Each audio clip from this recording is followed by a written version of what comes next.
శ్రీమాత్రే నమ. జయ గురు దత్తాత్రేయ నమ. ఈ వీడియోలో మనం కర్కాటక రాశి వారికి యోగిచ్చే అదృష్ట దశలు ఏమిటి, అవయోగ దశలు ఏమిటి అన్న విషయాన్ని మనం ఈ వీడియోలో పరిశీలిద్దాం. మరి కర్కాటక రాశికి చంద్రుడు అధిపతి. ఏ రాశి వారికైనా ఆ రాష్ట్రాధిపతి దశ 100% బాగా యోగిస్తుంటుంది. అంటే ఈ రాశి వారికి చంద్రమహాదశ బాగుంటుంది.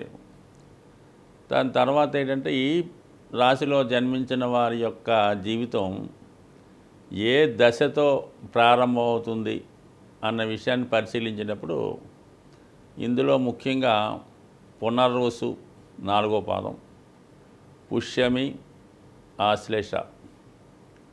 మరి కేవలం పునర్వసు 4వ పాదంలో జన్మించిన వాళ్ళకి గురు మహాదశలో జీవితం ప్రారంభమవుతుంది.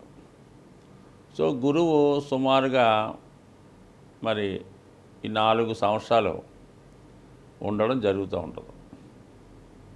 అది కామన్గా గురు మహాదశలో పుట్టి ఉంటే వాళ్ళ జీవితం చాలా బ్రహ్మాండంగా ప్రారంభమవుతుంది. అది బాల్యదశ అనుకుందాం కాబట్టి పెద్దగా అది జాతకుడు వారి యొక్క స్థితిని బట్టి, వాళ్ళ పేరెంట్స్ స్థితిని బట్టి, ముఖ్యంగా మదర్ యొక్క ఉన్నటువంటి అప్పుడు ఆ మదర్ ఉన్నటువంటి స్థాయిని బట్టి జాతకుడికి ఈ బాల్యదశ ఆధారపడి ఉంటుంది.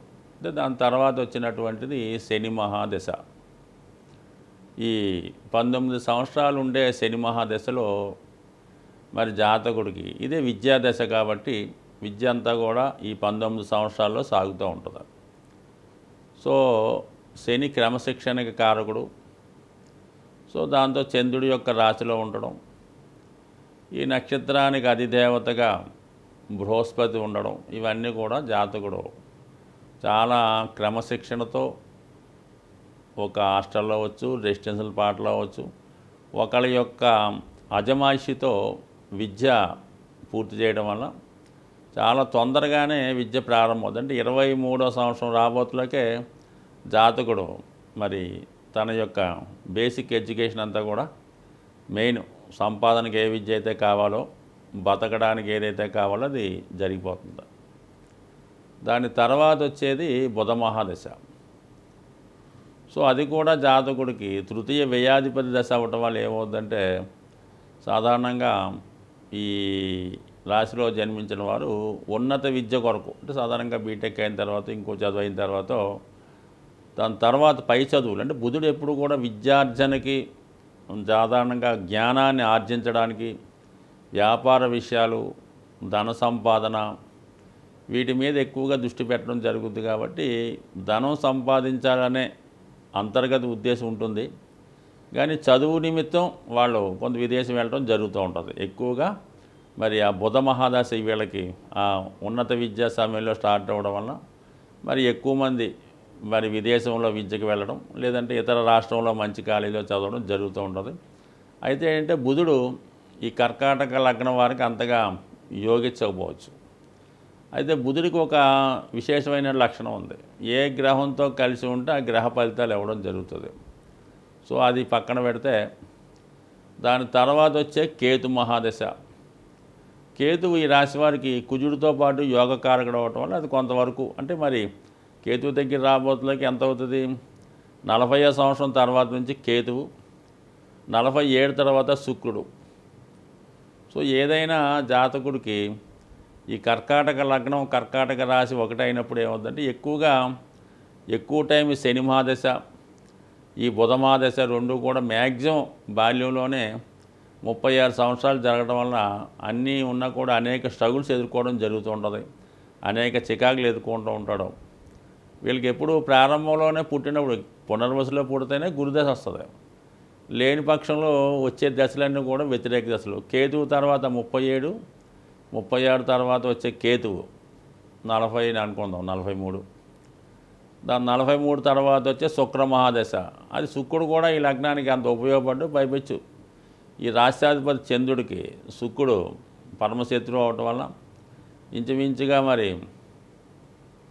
40 నుంచి 60 సంవత్సరాల మధ్యలో వచ్చే ఈ శుక్రమాదశ కూడా జాతకుడిని అంటే వివాహం, సంతానం, సౌకర్యం ఇచ్చినప్పుడు కూడా ఏదో ఒక జాతకుడికి మనసులో ఆంతరికంగా అంత హ్యాపీగా ఉండలేకపోవడం, ఏదో కోల్పోయినట్టు ఫీల్ అవ్వడం, అనుకున్నది సాధించలేకపోయామనే తపన, ఎవరికి న్యాయం చేయలేదనే ఇబ్బంది జాతకుడు అంతరంగా ఇబ్బంది పడుతుంటాడు.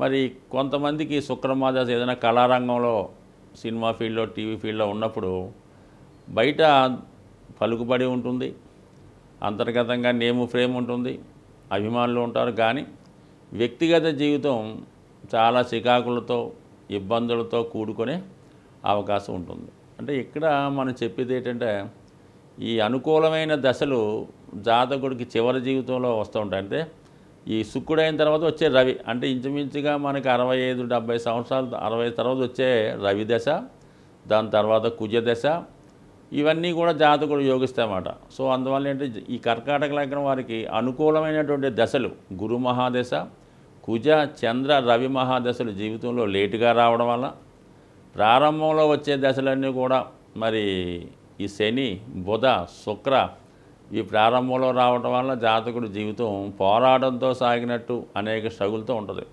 అందుకనే చాలా మందికి ఈ కర్కాటక లగ్నం, ఈ కర్కాటక రాశిలో ఉన్నటువంటి జాతకాలు చూసినప్పుడు గ్రహాలన్నీ కూడా చాలా బలంగా చూడడానికి చాలా హ్యాపీగా కనబడుతుంటాయి. కానీ వాడు ఎప్పుడూ కూడా ఈ సుఖపడినట్టే ఉండదు. ఏదో ఒక ప్రాబ్లం, ఏదో ఒక స్ట్రగులు, ఏదో ఒక ఇబ్బంది ఈ జాతకుల్లో కనబడుతూ ఉంటుంది. అందుకని ఏంటంటే జాతకుడు ఉన్న దాంట్లో తృప్తి పడుతూ మరి తన యొక్క ఎంచుకున్న మార్గంలో నిజాయితీగా, పెద్ద కోరికలు లేనప్పుడు ఎవరి జీవితం అన్నా బాగుంటుంది. అయితే కర్కాటక లగ్నానికి చంద్రుడు అధిపతి అవ్వడం అంటే వీళ్ళ యాంబిషన్స్ పెద్దవి ఉంటాయి, కోరికలు పెద్దవి ఉంటాయి. కానీ తగిన సహకారం లేకపోవడం వల్ల మరి జాతకుడికి యోగిచ్చే దశలు రాకపోవడం వల్ల ఇబ్బంది పడుతూ ఉంటాడు. బట్ ఎనీహో మరి జాతకులకి వ్యతిరేక దశలు, ముఖ్యంగా శని మహాదశ బాల్యంలో వస్తుంది ఎక్కువగా. ఇది పునరుసు పుష్యమే కాబట్టి ఆ దశలో మాత్రం కంపల్సరీగా మరి జాతకుడు అంటే మరి అది బాల్యం తెలియకపోవచ్చు, కానీ పెద్దవారన్నా సరే సరైనటువంటి పరిహారం చేస్తే బాగుంటుంది. అంటే జాతకుడు ఎప్పుడైతే శని మహాదశలో స్ట్రెంత్ పెంచుకొని స్థిరపడిపోయాడో దాని తర్వాత పోరాడే శక్తి వస్తుంటుంది. కాబట్టి ఖచ్చితంగా జాతకుడికి ఎక్కువగా దైవభక్తి మీద ఎక్కువగా శ్రద్ధ పెంచే విధంగా పెట్టడం, ముఖ్యంగా ఆ టైంలో ఒక క్రమశిక్షణగా పెంచితే మార్నింగ్ లేచి పెద్దవాళ్ళని గౌరవిస్తూ కొద్ది కష్టమైన జీవితం అంటే శని మహాదశలో రెమెడీ అంటే కొద్ది కష్టానికి అలవాటు చేయడం. సౌకర్యాలు ఉన్నా కూడా జాతకుడికి కొంతవరకు ఈ డబ్బు విలువ తెలిసేలాగా, మనీ విలువ తెలిసేలాగా అన్నీ కూడా టైట్ చేసినప్పుడు ఆటోమేటిక్గా జాతకుడు శని యొక్క దశలో రాటుదేరి దాని తర్వాత బుధ మహాదశ నుంచే జీవితంలో ఉన్నత స్థాయికి వచ్చి బేగా స్థిరపడడం జరుగుతుంటుంది. కాబట్టి కర్కాటక రాశిలో ఎవరు జన్మించినా వాళ్ళ పేరెంట్స్ మాత్రం జాతకుడికి ఒక స్థితిని తెలియజేస్తూ, మనీ వాల్యూ తెలియజేస్తూ, ప్రపంచ జీవితాన్ని చెప్తూ కొద్దిగా క్రమశిక్షణగా దైవభక్తితో నడిపిస్తే జాతకుడు ఎటువంటి దశ అయినా సరే ఎదుర్కొనే శక్తి జాతకుడికి రావడం జరుగుతుంటుంది. బట్ ఏదైనా ఎప్పుడైనా సరే జాతకుడు మరి శని మహాదశలో చాలా ఇబ్బంది పడుతుంటుంది. ఎందుకంటే శని అష్టమాధిపతి దశ ఇది.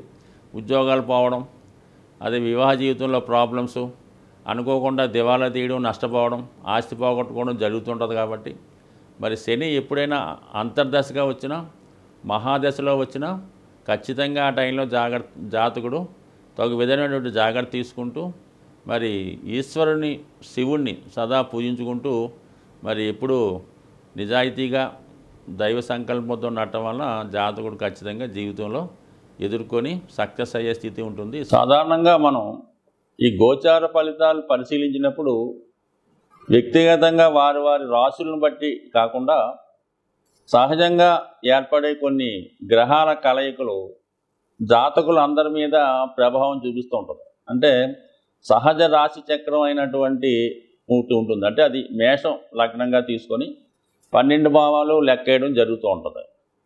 సో ఈ భావాల్లో కొన్ని గ్రహాలు బలంగా ఉన్నప్పుడు అవి జాతకులు అందరి మీద ప్రభావాన్ని చూపడం జరుగుతూ ఉంటుంది. మరి ఇప్పుడు ఈ సహజ రాశి చక్రంలో ఈ కుజ రాహులు 12వ స్థానంలో సంచరించడం వల్ల ఒక విధంగా కొంత అవినీతి కార్యక్రమాలు, అక్రమాలు, అది దోపిడీలు అనుకోవచ్చు, రోడ్డు ప్రమాదాలు అనుకోవచ్చు, అన్యాయంగా ప్రవర్తించడం అనుకోవచ్చు, దుర్మార్గంగా, ఇవి కొద్దిగా ఈ లోకంలో, ఈ ప్రపంచంలో, ఈ దేశంలో ఎక్కువయ్యే అవకాశం ఉంటాయి. సో ఈ దౌర్జన్య కార్యక్రమాల వల్ల సాధారణ వ్యక్తులు, మధ్యతరగతి కుటుంబాలు చాలా వరకు ఇబ్బంది పడుతూ ఉంటారు. సో అలాగే ఈ గురువు రవి కలిసి ఉండడం, ఒక విధంగా ధనస్థానంలో ఉండడం వల్ల ఫైనాన్షియల్ ఫ్లో బాగా పెరుగుతూ ఉంటుంది అన్నమాట. ఆర్థిక సంపద పెరుగుతుంది, మనీ రొటేషన్ పెరుగుతూ ఉంటుంది. బ్యాంకింగ్ రంగం, ఫైనాన్స్ రంగం చాలా డెవలప్ అవుతూ ఉంటుంది. అంటే రెండో స్థానం అన్నది సహజ రెండో స్థానం వృషభ రాశి, ఫైనాన్స్ సంబంధించింది. ధనకారకుడు అక్కడ సంచరించడం వల్ల ఫ్లో ఆఫ్ మనీ ఎక్కువ పెరుగుతుంది. ప్రభుత్వం వారి దగ్గర కూడా మరి వాళ్ళ యొక్క సంపద పెరగడం వల్ల ప్రభుత్వాలు బలంగా తయారవుతాయి. సో ఆ కారణం వల్ల ప్రజలకి సౌకర్యవంతమైన జీవితం రావడం జరుగుతూ ఉంటుంది అన్నమాట. సో ఏదైనా మరి మంచి జరిగినప్పుడు అందరూ సంతోషిస్తారు, పథకాలు వచ్చినప్పుడు అందరూ తీసుకుంటుంటారు. కానీ ఈ కుజరాహుల కలయిక వల్ల కొన్ని ప్రమాదాలు, అనుకోని ఇబ్బందులు జరిగే అవకాశాలు ఉన్నాయి. కాబట్టి మరి రాబోయే 15 రోజులు ఈ ప్రభావం ఉంటుంది. కాబట్టి ఎక్కువ మంది ప్రయాణాలు చేస్తున్న వాళ్ళు, అంటే ఎక్కువగా ఈ మోటార్ సైకిల్ మీద వేగంగా ప్రయాణం చేస్తున్న వాళ్ళు, అలాగే ప్రమాదకరమైన వృత్తుల్లో ఉన్నవాళ్ళు కొంత జాగ్రత్తగా వ్యవహరించడం మంచిది. బట్ ఏదైనా రాబోయే 15 రోజుల్లో మరి ప్రతి ఒక్కరు కూడా ఈ అభిషేకం చేసుకోవడం వల్ల, అంటే మీనరాశిలో ఈ 2 గ్రహాలు ఏర్పడ్డాయి కాబట్టి ఎక్కువగా ప్రజలకు అనుకోకుండా నష్టం ఏర్పడుతూ ఉంటుంది, రుణదాతల నుంచి ఒత్తిడి ఏర్పడుతూ ఉంటుంది. అనుకోకుండా మెడికల్ ఎక్స్పెండిచర్, ఏదో చిన్న ప్రమాదం వల్ల అనుకోకుండా వచ్చే హెల్త్ ప్రాబ్లం వల్ల ఎక్కువగా హాస్పిటలైజేషన్ అవ్వడం, ధనం ఖర్చు అవ్వడం జరుగుతూ ఉంటుంది. అంటే ఈ ధనం ఖర్చు అవ్వడం కంటే మనకి ఎక్కువ మోసం రూపంలో పోతుంటుంది. ఏదో చిన్న హెల్త్ ప్రాబ్లం ఉంటుంది, దాన్ని ఏదో పెద్దగా చెప్పి ఒక 1000 రూపాయలతో పోయేదానికి ఒక 10,000, 1,00,000 రూపాయలు కూడా ఖర్చు పెట్టించవచ్చు. ఇటువంటి వాటి నుంచి తప్పించుకునే ప్రయత్నంలో మరి ఎక్కువగా ఈ రాహువుకి కుజుడు జలతత్వంలో కలిసి ఉండడం వల్ల మీరు లక్ష్మీ నరసింహస్వామి దేవస్థానం, మనకి యాదగిరి గుట్ట, అలాగే మంగళగిరి, మరి అలాగే సింహాచలం వంటి ఈ లక్ష్మీ నరసింహస్వామి దేవస్థానంలో లోకల్గా ఉన్నటువంటి టెంపుల్ ఏమన్నా ఉంటే అటువంటి టెంపుల్లో విధి విధానంగా మరి స్వామికి పానకంతో అభిషేకం చేయడం వల్ల కానీ, లేదంటే పానకం నైవేద్యంగా పెట్టడం వల్ల, ఇవన్నీ కుదరని వాళ్ళు ఇంటి దగ్గరే మరి లక్ష్మీ నరసింహస్వామికి పానకాన్ని నైవేద్యంగా పెట్టడం వల్ల ఇటువంటి విపత్తుల నుంచి తప్పుకునే అవకాశం ఉంటుంది. స్వస్తి.